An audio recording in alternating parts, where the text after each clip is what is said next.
Hey guys, in this video, I will show you how to download iPhone apps without a payment method.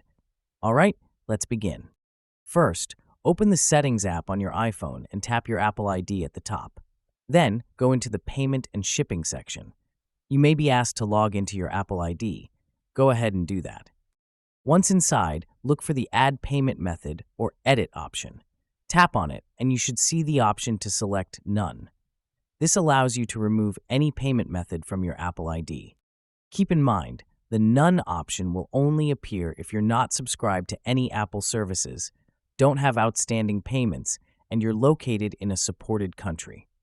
If all of that applies to you, you'll be able to download apps without adding a payment method. Even if you don't select None, you can still download free apps without linking a card. Just head to the App Store while logged into your Apple ID, and you'll be able to install any free app without being asked for payment details. So that's basically how you can download iPhone apps without a payment method. And that's it for this video. If you find this helpful, consider subscribing and giving this a big thumbs up. Thanks.